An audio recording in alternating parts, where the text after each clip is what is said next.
तो वहीं काशीपुर में शिक्षक सम्मान कार्यक्रम आयोजित किया गया, जिसमें शिक्षा मंत्री डॉक्टर धन सिंह रावत ने बतौर मुख्य अतिथि के रूप में शिरकत की। वहीं बीजेपी कार्यकर्ताओं ने उनका फूल मालाओं के साथ जोरदार स्वागत किया। कार्यक्रम में जिन शिक्षकों ने उत्तराखंड में उत्कृष्ट कार्य किए हैं, उनको भी सम्मानित किया गया। इसके बाद धन सिंह रावत ने काशीपुर में कई जगहों पर कार्यक्रम में शिरकत भी की।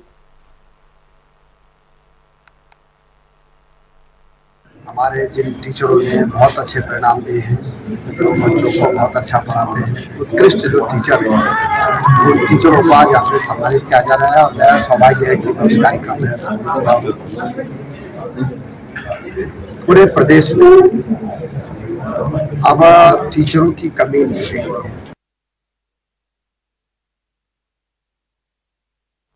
तो उधर हल्द्वानी में प्रेस वार्ता करते हुए नेता प्रतिपक्ष यशपाल आर्य ने कहा कि वर्तमान में भ्रष्टाचार चरम पर है। खनन में हैदराबाद की कंपनी वसूली कर रही है।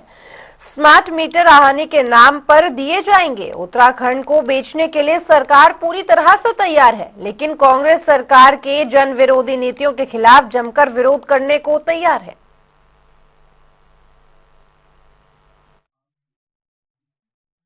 देखिए, उत्तराखंड की भारतीय जनता पार्टी की सरकार अहंकार में मदमस्त होकर जनविरोधी फैसले ले रही है। पूरे प्रदेश में भ्रष्टाचार व्याप्त है। कानून व्यवस्था पूरी तरह से भंग हो चुकी है, ध्वस्त हो चुकी है। आपदा से पूरा प्रदेश प्रभावित है। सड़कें गड्ढों से पटी पड़ी हैं। माननीय मुख्यमंत्री जी के आदेश के बावजूद भी, तारीख तय करने के बावजूद भी सड़कों की बदहाल दशा है और यहाँ की नदियों को बेच दिया गया है। आज ट्रांसपोर्टर, जो व्यवसायी हैं, जो मजदूर हैं, वह सड़क पर उतरने को मजबूर हैं, लड़ाई लड़ने जा रहे हैं। देखिए, सबसे पहले कार्यकर्ताओं को मेरा प्रणाम है कि रुद्रपुर में इतना हजारों की संख्या में आए, हल्द्वानी में हजारों की संख्या में यहाँ पे हमने प्रदर्शन करा और उसके अल्प समय के बाद ही तुरंत जब इसकी घोषणा हुई, सबके उत्साह में कमी नहीं है, बल्कि बढ़ चढ़ के दुगनी हिस्सेदारी सब सुनिश्चित कर रहे हैं। और साथ ही साथ जितनी परेशानियां पूरे मंडल की हैं, एक एक विधानसभा जो यहाँ की है, उसकी सब परेशानियों को लेकर हम वहां पे घेराव कर रहे हैं। तो वहीं उत्तराखंड की केदारनाथ विधानसभा सीट पर उपचुनाव होना है, जिसके लिए बीजेपी और कांग्रेस की तरफ से कई लोगों ने दावेदारी भी पेश की है। इसी बीच उत्तराखंड कांग्रेस के प्रदेश प्रवक्ता शीशपाल सिंह बिष्ट ने भी केदारनाथ सीट पर चुनाव लड़ने के लिए अपनी दावेदारी पेश की है।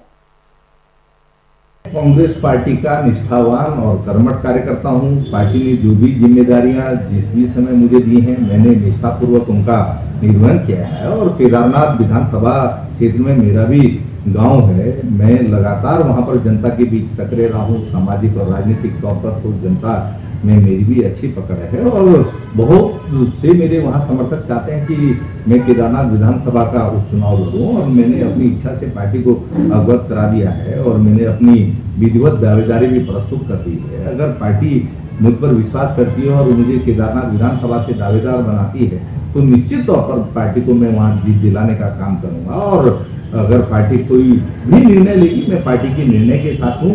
लेकिन इस समय केदारनाथ की जो परिस्थितियां हैं, भारतीय जनता पार्टी के अनुकूल तो बिल्कुल भी नहीं है। भारतीय जनता पार्टी जो झूठ की राजनीति वहां पर कर रही है, जो झूठी घोषणाओं की राजनीति वहां पर कर रही है, भाजपा की दाल नहीं गलने वाली और जनता जनार्दन कांग्रेस पार्टी को जिताने का मन बनाती है। तो उधर वित्त मंत्री प्रेमचंद अग्रवाल ने सचिवालय में सबसे अधिक राजस्व अर्जित करने वाले शीर्ष 5 विभागों की समीक्षा बैठक की, जिसमें लोक निर्माण, ग्राम्य विकास, सिंचाई, शहर विकास, आवास और विद्यालय शिक्षा विभागी मौजूद रहे। इस दौरान वित्त मंत्री ने कहा कि विभागों को निर्देशित किया गया है कि अपने पूंजीगत खर्चों में गुणवत्तापूर्वक तेजी लाने का प्रयास किया जाए। देखिए, आज हमारे लोक निर्माण, ग्राम्य विकास, सिंचाई, शहरी विकास, आवास और विद्यालय शिक्षा, इनके साथ बैठना हुआ और इसमें स्वाभाविक तौर से आप जानते हैं कि हमने 2 तरह से बातचीत की है। एक तो आपने जो पूंजीगत खर्चा है वो अभी तक कितना किया, क्योंकि ये सारी चीजें भी हमें देखनी होती है।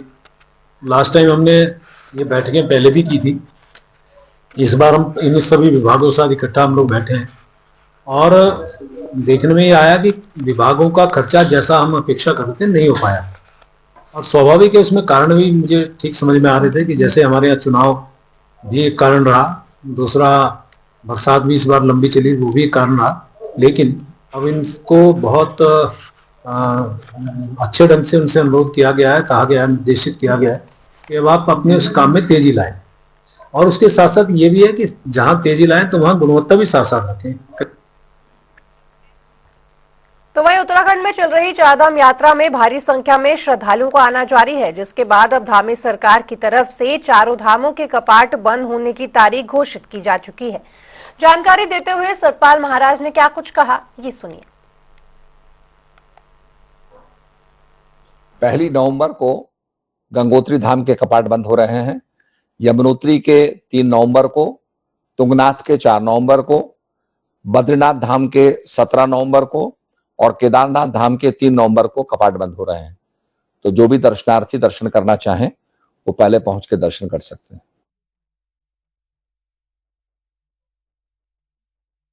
तो उधर उत्तराखंड की केदारनाथ विधानसभा सीट पर उपचुनाव होना है, जिसके लिए बीजेपी और कांग्रेस की तरफ से कई लोगों ने दावेदारी दी है। और इसी बीच उत्तराखंड कांग्रेस के प्रदेश प्रवक्ता शीशपाल बिष्ट ने भी केदारनाथ सीट पर चुनाव लड़ने के लिए अपनी दावेदारी पेश की है।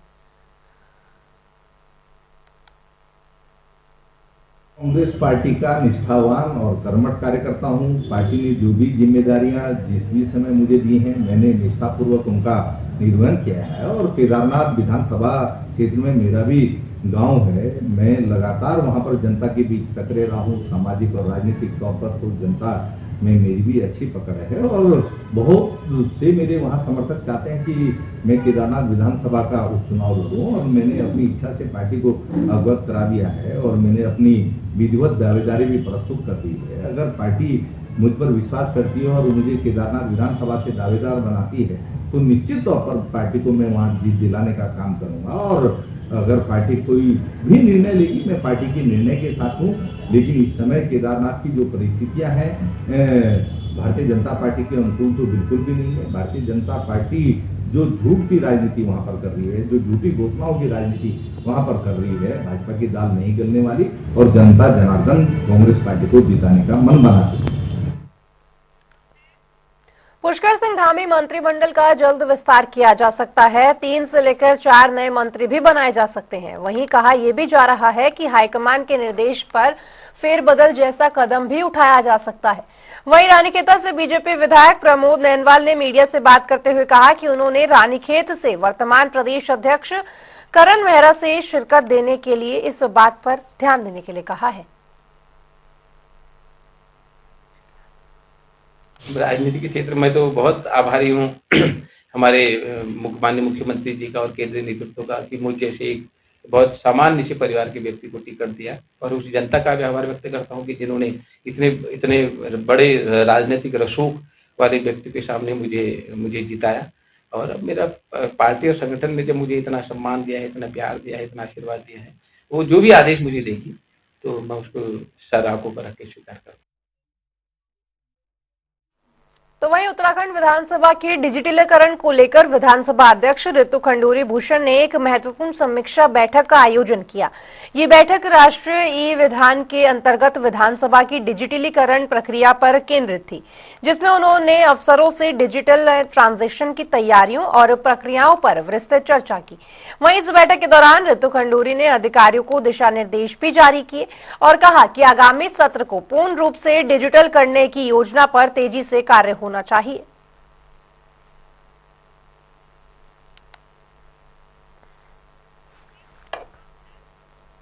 सशक्त भू कानून और मूल निवास को बहाल करने की मांग को लेकर उत्तराखंड क्रांति दल 24 अक्टूबर को तांडव रैली करेगा।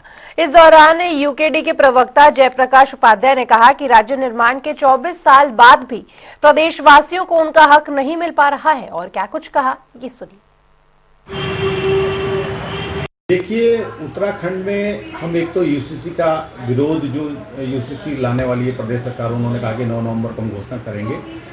उत्तराखंड क्रांति दल ने साफ तौर पर कह दिया कि इसका हम विरोध करेंगे और सड़कों पर करेंगे। यूसीसी अगर सरकार ने लागू कर दिया तो उसे वापस लेना पड़ेगा, उत्तराखंड क्रांति दल का ये मानना है। दूसरा, हम 24 अक्टूबर को एक रैली का आयोजन कर रहे हैं, तांडव रैली। उसमें मूल निवास, भू कानून, राजधानी गैरसैंण के मुद्दे पर प्रखर रूप से मजबूत एक रैली प्रदेश सरकार के खिलाफ कर रहे हैं।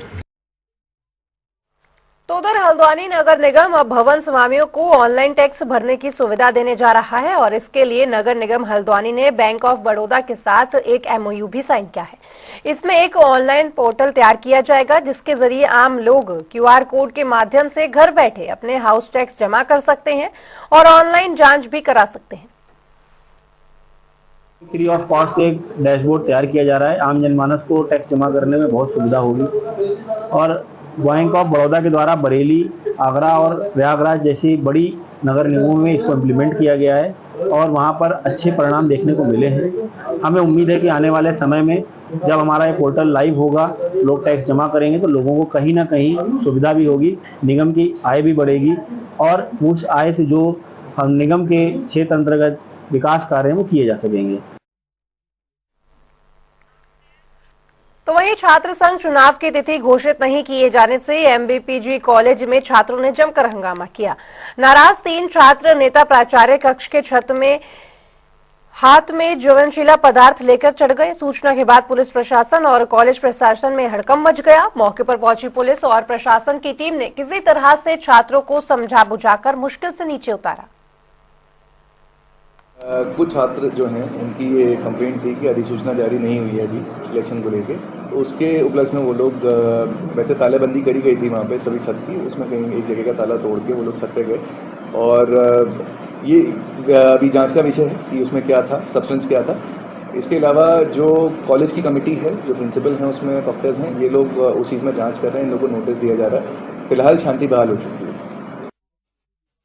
आज प्रातः 10 बजे से पूर्व हर्ष शर्मा, मनीष बिष्ट और ललित सिंह नाम के 3 छात्र अपने साथ एक बोतल में थोड़ा सा पेट्रोल लेके बैग में डाल के महाविद्यालय में पहुंच चुके हैं।